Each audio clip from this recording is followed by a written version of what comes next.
Good afternoon, everyone. Sarah of SG My Life Story. Something went crazy with the internet, so I'm not going to be. I'll just try this again. So, again, today, Sunday Sermon with SG is about the origin of our saboteurs or our self-sabotaging that we do to ourselves. And I think we're all guilty of this. And if you or have done this in our lifetimes, and I think if you look into it and research it and think about it as I did, you will find that you too have something about you that self-sabotages you. And that's what we're going to get into today, is the origins of those things. So I'm going to start with some things that I pulled for information. And so for those of you who are joining me today, I want to say hello and thank you. So our saboteurs, where do they originate in our youth, and they're really part of our protective mechanisms in our life. And it's really important that we have these. And at the same token, there's a negative to those as we carry forward in our lifetime. So saboteurs start off as our guardians to help us survive the real and imagined threats to our physical and emotional well-being and survival as a child. And by the time we're adults, we no longer need them, but they've now become invisible inhabitants in our minds. And those patterns of thinking that sabotage us and feelings and reacting become soft-coded in our brain and through our neural pathways. And when these pathways are triggered, then we're hijacked by our own self-sabotaging beliefs. And they feel, they think, and they act using these patterns. And they're patterns that, again, have created for us. Now, I know that there are many ways to define our protective mechanisms and the workings of our mind.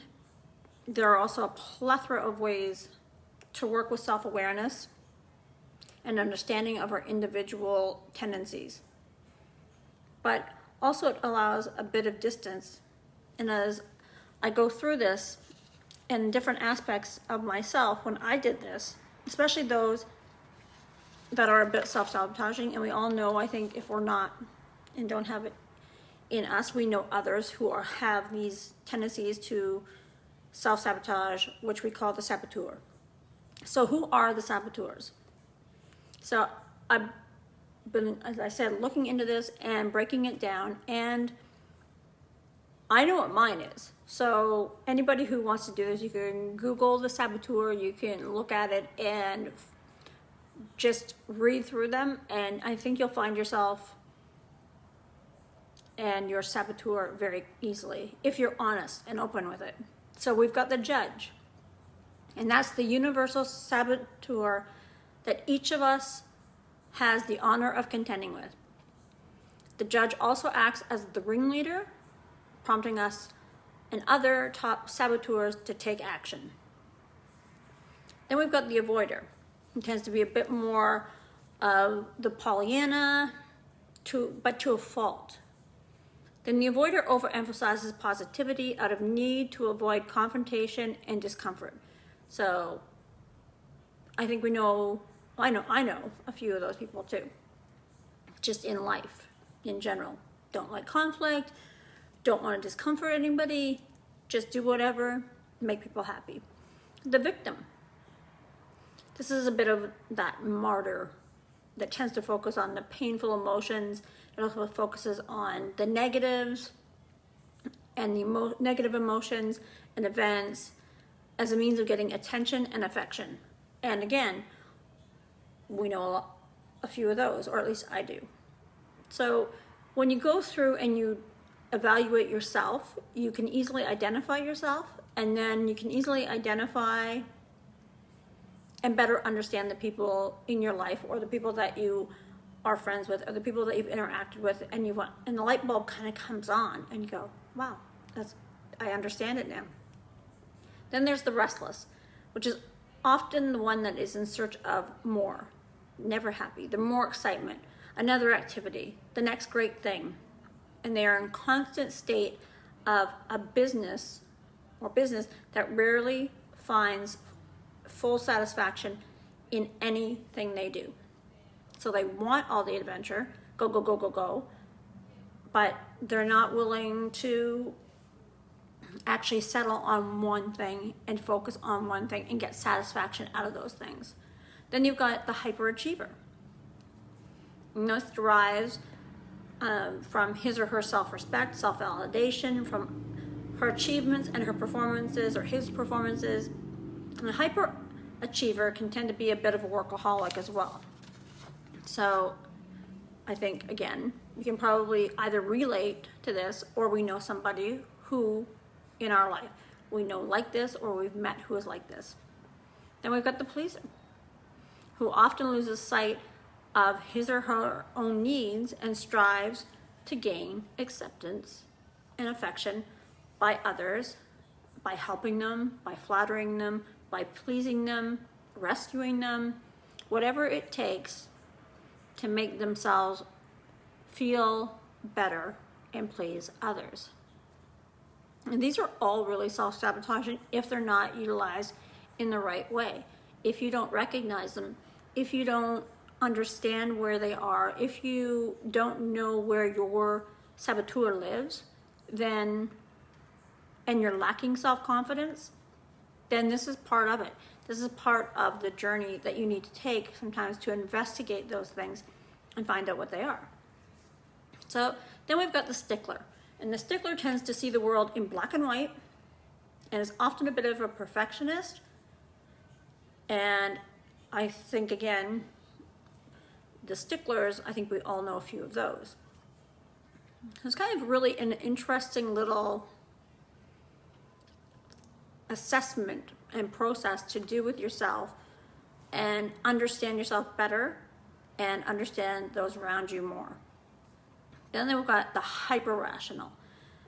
And they're the intense, and they have the active mind, and they over-rational tendencies often come at the cost of not being able or wanting to experience any deep emotions.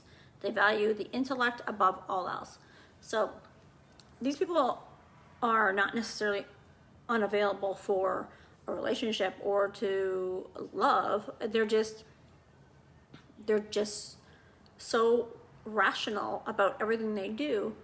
That's where their deepest emotion is, and that's where they find their value. That's unfortunate. And all of these have unfortunate sides to them, positive and negatives with all of them, because we're dealing with, again, building confidence. And each one of these can be a very bad thing to have if it's not utilized properly. And if you can identify it, then you can start to work on it. But it's the identification of it that's hard, because we are critical and we are and do have limited beliefs about what we're like. So it's really hard to dig in and realize that we have any of these faults, because faults mean we can't be confident. But it's competency and repetition that is and builds confidence.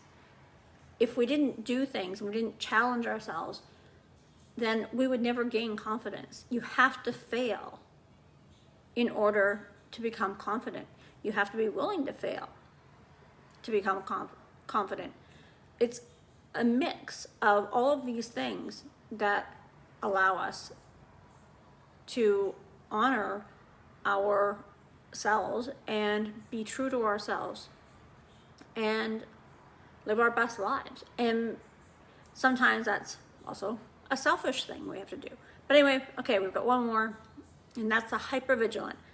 And this one is lives a life fearing what might go wrong and living in a state of constant vigilance. They tend to be chronically anxious and in a perpetual state of self-doubt. So again, all of these things, positive, negatives, but this one, personally, I think is probably one of, in my opinion, one of the worst, because being vigilant, you're not going to take a chance, because you're going to find out that things will not go as you planned, which is going to make you anxious. So you have to learn to deal through these things and process them and learn other strategies that work, because this hypervigilant individual may not be confident, and they may think they are, because they feel like they've got it all under control, but they really don't. So the Saboteur name game is a powerful force, but it doesn't have to rule your life. And taking the time to get to know your saboteurs are completely life-changing. A powerful part of taking the time to personalize your saboteur is that you get to know these habits of self-talk, and they don't define you. One way to get some awareness and personalize your saboteurs is to actually do, as I said, look it up and play a couple games and do an assessment and see where you live.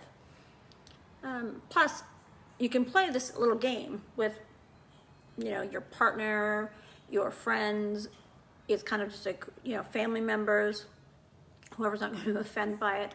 But let's just say when one of your old saboteur friends shows up in your life, so anyone that we went over, you can greet him or her knowing and saying hello and thank them for stopping by, and inform them that you have it handled. So my saboteur's name is ... Now I know this might seem silly, but that's kind of the point. When you give those negative things a name, so any one of those saboteurs a name that's kind of negative and silly, it's easier to acknowledge their presence and then to choose to let them, listen to them, or let them go. So you recognize it, give it a silly name, let it go. This is a process though. And then my saboteur is fond of saying, or often says ... Oh yeah, right.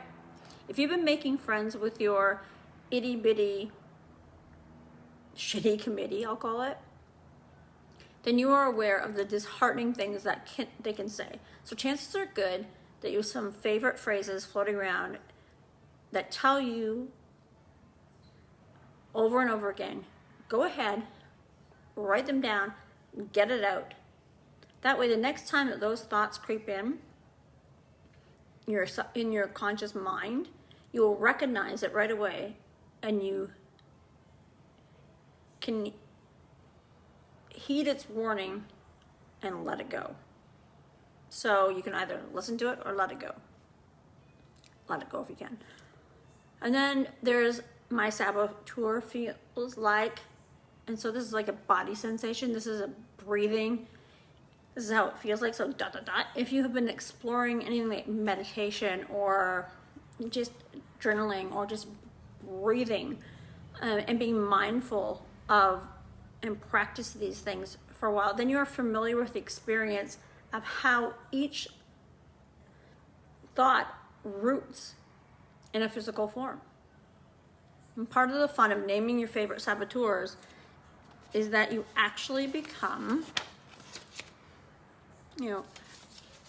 immediately acquainted, and that's how you embody them, and that's how it feels like you have a discouraging thought, and that's how you overcome those. But then I'm gonna go back, because then you've got right on the roots, and having the sense of a history behind our saboteurs can help us to understand that the whispers that keep us small and simply learned behaviors. So all of these things in our life are simply learned behaviors.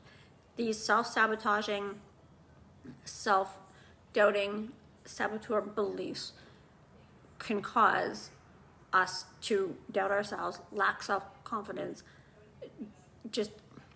It can really have a negative effect, and we might not even know it until you actually do it. So I'd encourage you, if you have not done one of these saboteur assessments, go do it.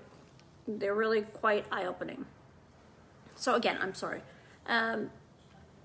The whispers that we hear, as I said, we hear these are learned behaviors, and the beauty of that is that we can always learn more and more about supportive behavior.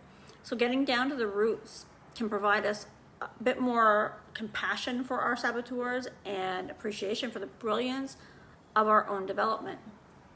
So you learn about the saboteurs, you figure out which ones may be part of you, and then you grow on that.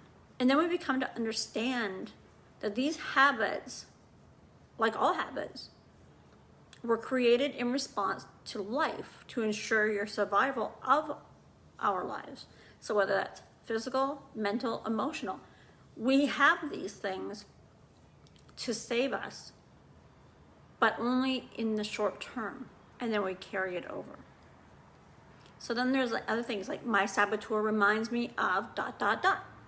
And then you think back on a time of the phrases your saboteur repeats and the postures he or she takes. And do they remind you of anyone? Your mother, your father, a teacher, a sister, a brother, anyone? And then 2, I first experienced my saboteur when ... When your earliest memory of your saboteur. So what is the earliest memory of your saboteur? Again, this is a process. So you have to actually take the time, sit down, and talk it out, figure it out. And then,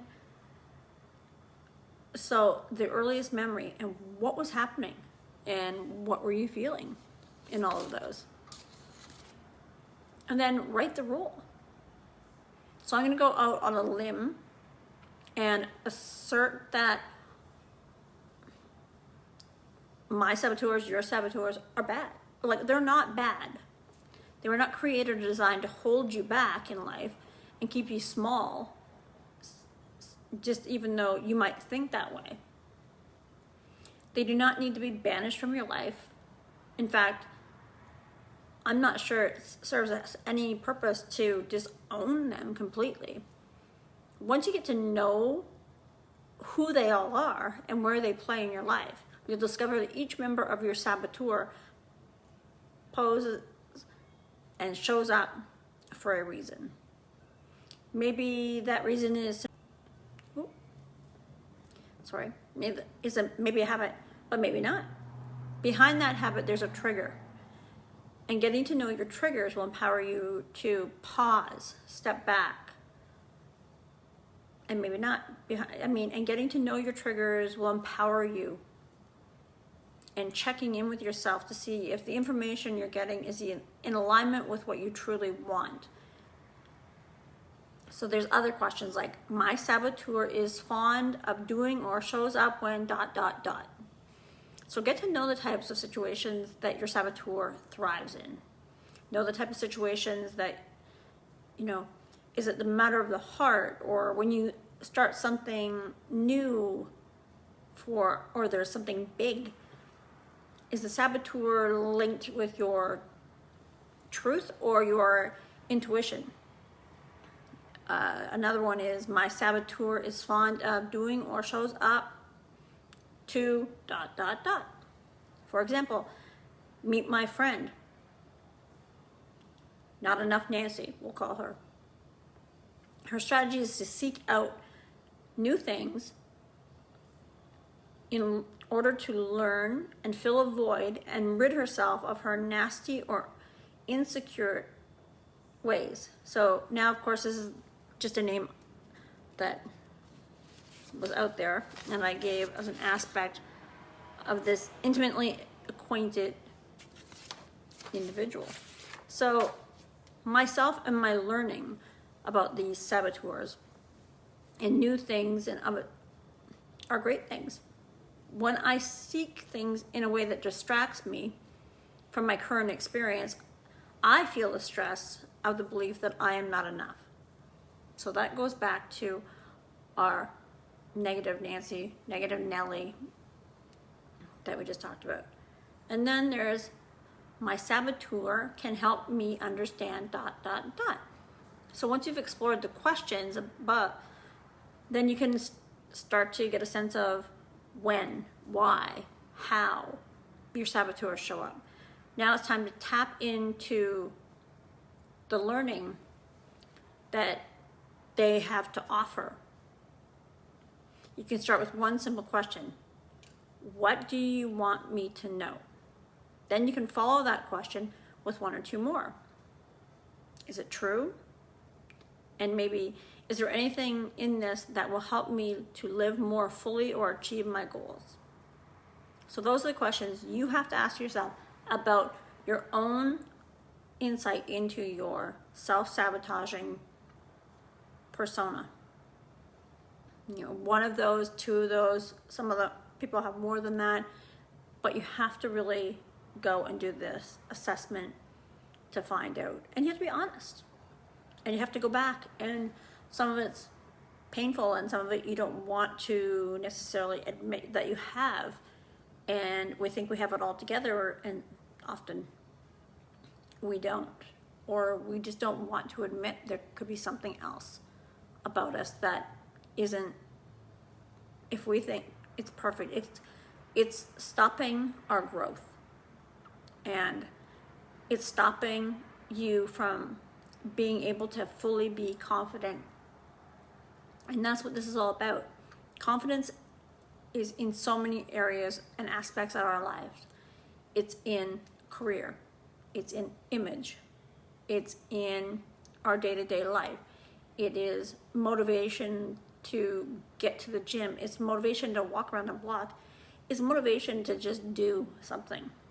It's all of these things. And these self-sabotaging or saboteurs that we have in and of ourselves in our lives to protect us, we need to either learn to be honest with them, live with them, and deal with them, or move away from them and learn how to do that.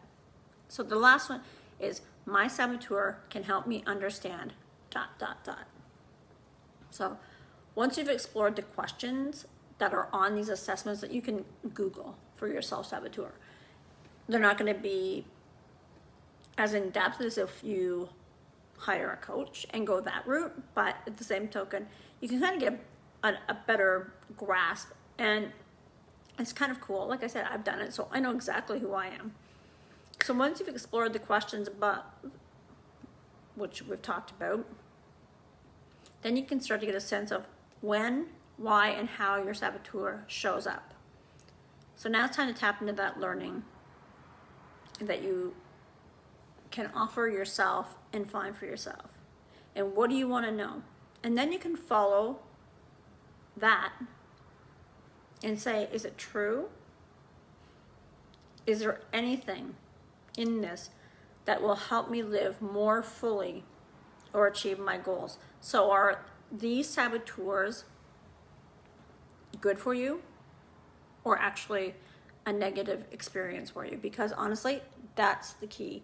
That is where that's what you have to do. You have to dig in and do the work. And that's where self-saboteurs can take over and kill your confidence, or you can learn to understand them, learn to where they fit in your life, and continue to respect them, and know when to know when you need them, and know when to release them. Know where they stem from. Learn where that comes from. We all have them. So it's just a matter of how we learn and grow and make sure that they're not stopping us from being and living our best lives. So if anybody has any questions, you can leave them in the comments below. You can message me. Again, I go into depth with these when it comes time to do my coaching. I'm also thinking about doing something a little different, a webinar, which would allow everybody to get on at the same time and talk, chat, and converse more than just this, where somebody can send in a question, everybody sees it. This way, it could be really cool, interactive, fun, and help everybody and become a community. you know, and we may as well be there for one another. So if you're interested in that, message me. This I will post later on my YouTube channel. So if you aren't here right now, because it is a beautiful day again, so I'm not expecting people to be inside. So if you want to catch this later, you'll see it in the group, and then you'll also see it on my YouTube channel, SG, My Life. Okay, thanks guys. I appreciate you coming out today. Have a great afternoon. Happy Sunday. Be well.